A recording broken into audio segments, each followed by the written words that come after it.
자, 그런데 오늘 방금 뭐 김의겸 대변인이 또 기자들 앞에서 브리핑을 한 것 같은데. 네. 문재인 대통령이 오늘 또 내일 일정을 다 취소 혹은 연기했습니다. 네.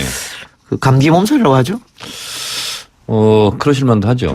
사실은 지금 취임 1년 되면서 그렇게 쉰 적도 없고. 그렇죠. 또 예. 장거리 또 해외 출장, 뭐 외교 또 가만히 있어도 사실 머리 쓸 일이 너무 많지 않습니까? 예. 심각한 정신노동에 예. 시달렸을 것 같은데, 의사의 권고대로 좀 며칠 푹 쉬셨으면 좋겠어요.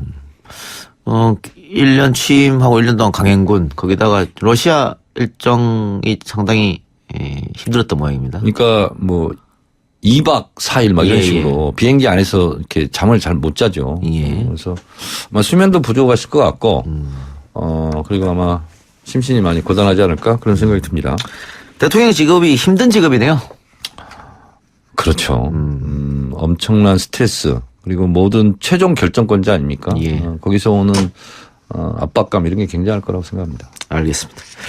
그런데 그 문재인 대통령이 규제혁신 점검회의가 연기되고 나서 답답하다라는 얘기를 했어요. 그래서 이게 경제부총리에 대한 경고가 아니냐 이런 이야기도 있던데 답답하다는 의미는 어떤 의미일까요? 그러니까 뭐 외교 안보 국방 이런 분야는 뭐 비교적 좋은 평가를 받고 있는데 예. 원래 대통령의 첫 번째 공약이 일자리 창출, 예. 일자리 창출 대통령이 되겠다. 예. 근데 거기서는 외교안보 분야만큼 이렇게 빛나는 성과는 없는 거 아니냐.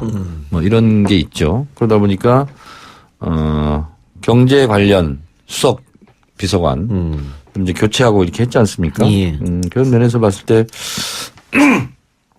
뭐 답답하다는 뜻은 이렇게 예상처럼 이렇게 뭐 가시적으로 뭐 일자리 창출가 돼서 뭐 이렇게 민생이 좋아지고 이러지 못한 거에 대한 책임감 뭐 그런 생각일 수 있고요. 예전에 노무현 대통령이 그런 말씀하신 적이 있어요. 비가 많이 오고 홍수가 나도 내 책임인 것 같다. 그런 얘기를 하신 적이 있거든요. 그러니까 나라 안에서 벌어지는 모든 일은 다 대통령 책임 같은 이런 중압감 이런 데서 오는 하소연이지 않을까 그런 생각이 듭니다. 그러니까 저희가 일부에서 김명주 장관하고 전화 연결됐습니다만 그 고용 지표가 좋지만은 않아요. 솔직한 말씀으로. 그래서 그런 고민이 있을 것 같습니다. 그러니까 실업률, 특히 청년 실업률 같은 경우 지금 에코 세대라고 그래서 베이비붐 세대들의 자녀 세대들이 이제 청년 실업률이 이제 심각한 상황이고 그래서 거기에 맞는 수명 추경을 지난번에 통과시키지 않았습니까? 근데 이제 경제라는 것이 금방금방 이렇게 효과가 나타나는 게 아니지 않습니까? 그렇겠죠. 그래서 이게 또 갑작스럽게 뭐 원인이라는 것이 지금 당장 생긴 것도 아니고 누적된 거기 때문에 이 군부를 떼더라도 이렇게 윗목까지 따뜻해지려면 좀 시간이 걸리겠죠. 아까 말씀하신 대로 청와대 경제수석과 일자리 수석이 교체됐는데 네. 청와대에서는 경질 혹은 문책성 인사가 아니다라고 했습니다만 언론에서는 계속 경질성 인사 아니냐 또 이렇게 얘기하는 것 같아요. 아니면 청와대로서는 당연히 경질이 아니다라고 발표를 하는 것은 당연한 거고요. 예. 근데 월드컵 축구 생각하시면 되지 않을까요? 잘하는 선수를 갑자기 감독이 빼겠습니까? 교체 선수라고 봐야 되잖아요. 예. 그렇게 본다면 뭐 못했다라고 볼 수는 없지만 잘했다. 베스트 플레이어다. 이렇게 생각은 하지 않았을까 이런 생각은 듭니다. 예. 선수 교체. 네. 감독은 왜 교체 안 했냐 이런 지적도 있어요. 감독은 좀 더 지켜보자. 갑자기 팀워크가 흔들릴 수 있지 않습니까? 네. 그래서 이 인사라는 것이 적재적소 그리고 타이밍 이런 게 중요하지 않습니까? 예. 축구로 치면 감독의 용인술 이런 게 실제로 승패와도 직접적인 관련이 있기 때문에 좀 더 의욕적으로 한번 잘해보자 하는 차원에서 선수 교체를 했다면 하지 않았을까 그런 생각이 듭니다. 그리고 정의원, 정전 의원이랑 친분이 있는 조한기, 송인배, 김종천 이런 비서관들에는 이제 교체되거나 승진하거나 자리를 바꾸거나 했는데요. 네. 야당에서 그 드루킴 특검 수사대장자인 송인배 비서관이 그 청와대 자리 옮긴 거는 문제가 있는 거 아니야? 이거 수사하지 말란 말 아니냐? 압박 아니냐? 이렇게 얘기하더라고요. 그럼 역으로 말하면 네. 옮기지 않고 그 자리에 있었으면 그럼 잘한 거냐 이렇게 야당이 얘기할 거냐라는 거죠. 그래서 이건 인사의 문제이고 그리고 아니 전직 대통령 2명도 구속되는 마당에 청와대 비서관이 잘못했으면 처벌을 받겠죠. 예. 그것은 수사를 받은 이후에 수사가 필요하다면 할 일이지 그 대통령 인사를 가지고 왈가왈부할 일은 아니다. 이런 네. 생각이 들고. 오늘 특검도 뭐 전혀 개의치 않고 수사하겠다 이런 입장을 발표했습니다. 그렇습니다. 예. 네.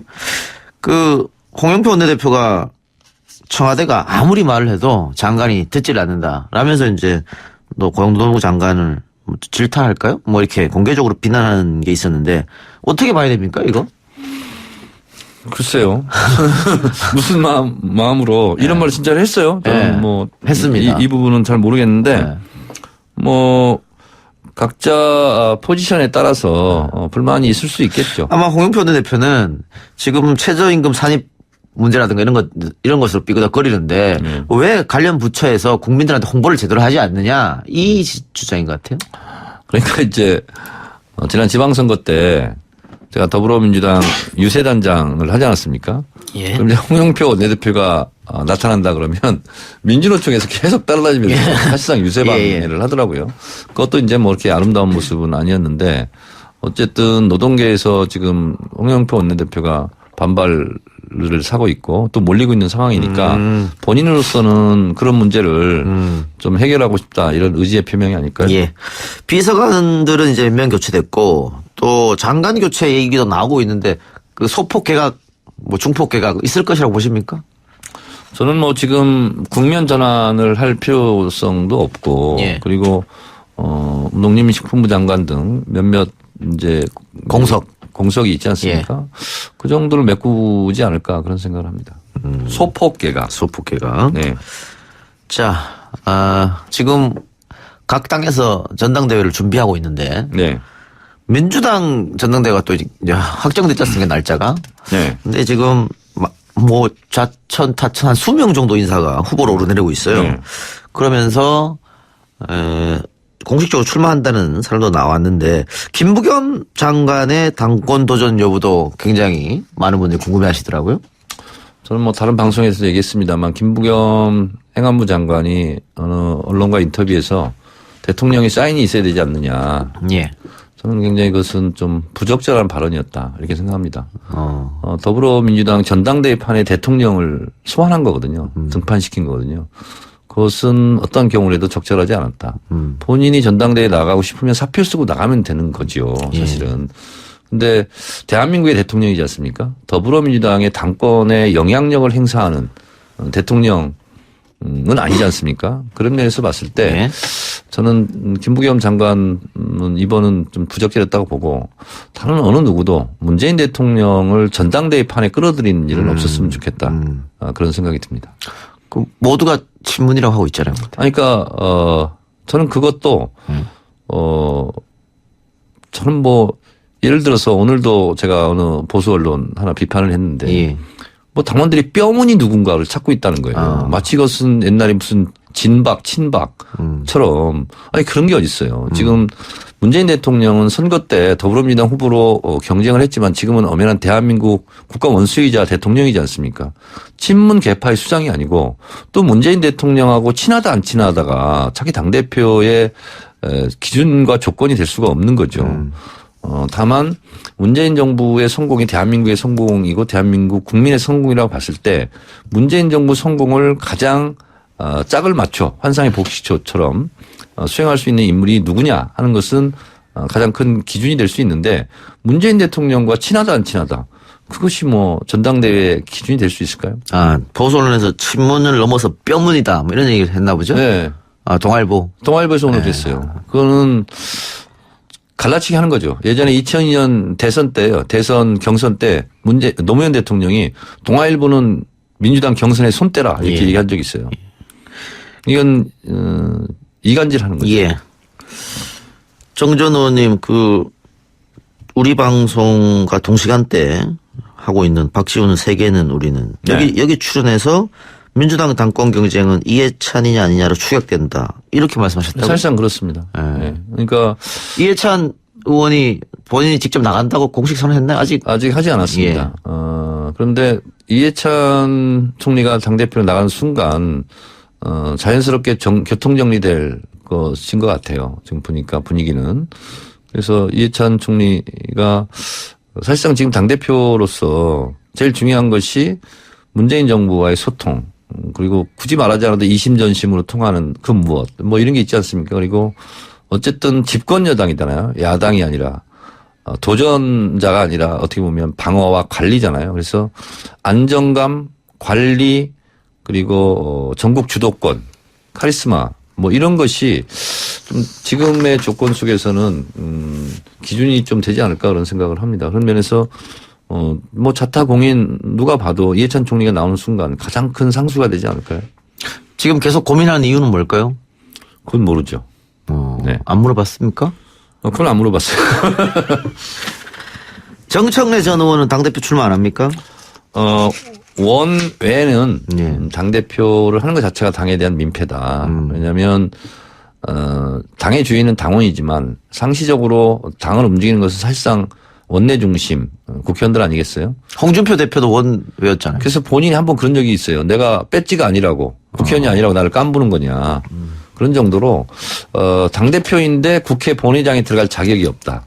그리고 당대표 교섭단체 연설을 할 자격이 없지 않습니까? 국회의원이 아니면. 예. 그래서 저는 김대중 대통령 정도의 카리스마가 아니면 원외 인사가 당대표를 하는 것이 적절한가. 오히려 당에게 민폐를 끼치는 게 아닌가. 그런 생각을 합니다. 2년 전 전당대회 때는 당대표 나가려고 한번 생각했었잖아요. 제가 나가려고 생각했던 게 아니라 수많은 분들의 권유가 있었죠. 예. 근데 봉화마을에 가서 노무현 대통령께 여쭤봤더니 네. 손해 가는 길을 선택해라. 나가지 마라. 그렇게 저는 그 음성이 들렸어요. 알겠습니다. 그래서 안 나갔습니다. 아까 뭐 그 보수 언론에서 뼈문 얘기하면서 갈라치기 하는 거다라고 얘기했는데 그 어쨌든 친문과 비문의 대결이라고 하면 친문에서 여러 명의 후보가 나오면 교통정리 해야 되는 거 아니겠습니까? 저는 친문과 비문이라는 용어를 사용하는 것 자체를 저는 반대합니다. 그럼 주류와 비주류가 하겠습니다. 왜 그러냐면 예전에 노무현 대통령 때도 친노냐 비노냐 막 예. 얘기했지 않습니까? 근데 대한민국의 대통령을 마치 친노 계파의 수장으로 전락시키려는 저희가 있다. 그래서 지금도 마찬가지예요. 이번 지방선거 때 지상파 방송사 3사가 출구조사했을 때 문재인 대통령 지지율이 80.1%거든요. 그럼 80%가 국민이 문재인 대통령을 지지하면 그러면 그 80%를 다 친문이라고 할 거냐. 예. 그건 아닌 거죠. 그렇게 봤을 때 아무래도 저는 비주류가 하는 것보다는 주류가 하는 게 맞겠다. 왜냐하면 그것이 국정 수행에 대해서 원활한 뭐 협조관계, 협력관계가 될 수 있겠다. 이런 생각이 들어서 친문, 비문이라는 용어를 굳이 사용하는 것을 원한다면 그래도 친문 인사가 되는 것이 너무나 자연스러운 게 아닌가 그런 생각이 들고 그 친문이라는 것은 그 용어 자체를 제가 반대하지만 어쨌든 국민의 80%가 문재인 대통령을 지지한다는 관점에서 봤을 때 그러하고 그리고 저는 이번 전당대회에서는 그런 말을 안 했으면 좋겠어요. 외연 확장이 필요하다. 이미 외연을 많이 확장해놨어요. 예. 그러니까 80%가 지지하면 외연을 확장하면 태극기 부대를 그러면 감싸 안으려고 하는 거냐. 그래서 이번 전당대회에서만큼은 중도 중원, 예연확장 이런 말은 어쩌면 불필요한 말이지 않을까 그런 생각이 듭니다. 시간이 다 돼가지고요. 예. 오늘은 그러면 여기까지만 듣겠습니다. 지금까지 정청래 전 의원과 함께했습니다. 고맙습니다. 네, 감사합니다. 잠시 쉬었다가 7시 정각 뉴스 브리핑으로 돌아오겠습니다.